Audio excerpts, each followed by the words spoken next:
ఒక దృఢ ప్రతిజ్ఞ తీసుకోవాలి. 2, మాదక ద్రవ్యాలు ఏమాత్రం తీసుకోకుండా పూర్తి నిషేధం విధించుకోవాలి. ఇది మన హైందవ ధర్మ ఆది సనాతన దేవీ దేవత ధర్మం యొక్క సంస్కృతికి ప్రతీక. ఏ ఇతర ధర్మాలు కూడా మరి మైక్లో మండపంలో పాటలు కూడా దైవీకంగా ఉండాలి, గుణాత్మకంగా ఉండాలి. మన చరిత్రను, మన సంస్కృతి, మన దేవతా సంప్రదాయాన్ని ప్రతిబింబించి ఉండాలి.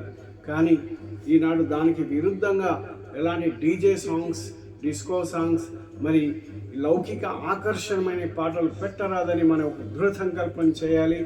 అప్పుడు అలా చేస్తేనే ఆ భగవంతుని లేదా గణేశుని యొక్క ఆశీర్వాదాలకు మనం అర్హులమవుతాం.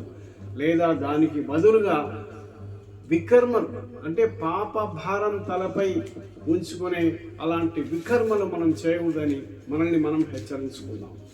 మరి ఇక అత్యంత ముఖ్యమైన విషయం, భగవంతుని యథార్థంగా తెలుసుకోవాలంటే ఈశ్వరీయ విశ్వవిద్యాలయం, పీస్ ఆఫ్ మైండ్ ఛానల్,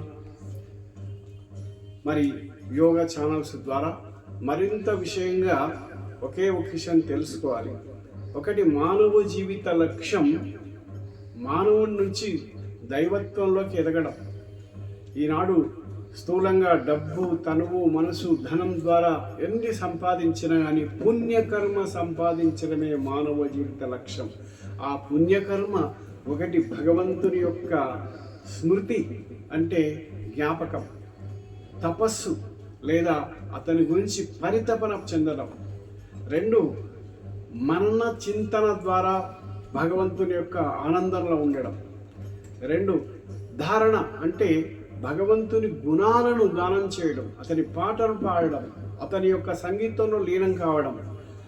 పవిత్రత, ప్రేమ, శాంతి, ఆనందం, మధురత, నమ్రత లాంటి గుణాల్లో మనం లీనం కావడం.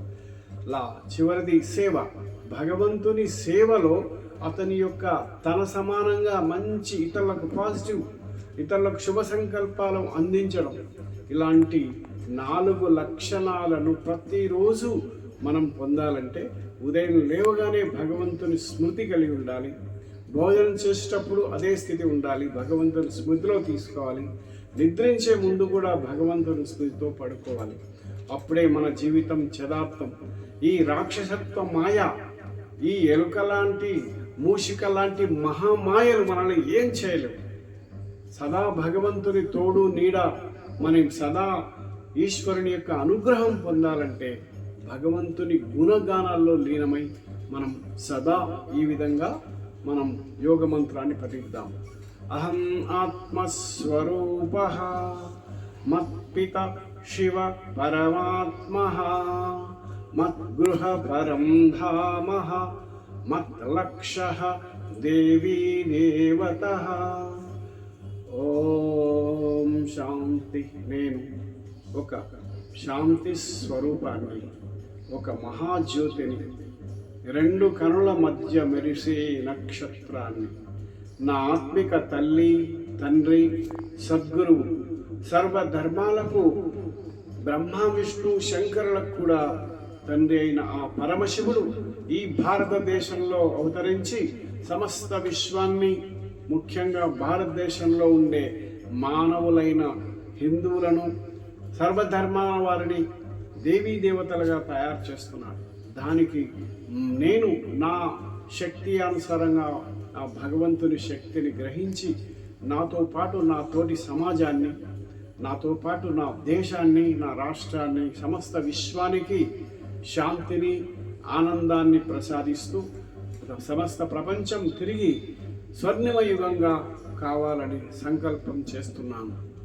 ఓం సర్వే జనా సుఖినో భవంతు, సర్వే భద్రాని పశ్యంతు, మా కశ్చిత్ దుఃఖమాఘ్నవేత్. ఓం శాంతి శాంతి శాంతి. ఓం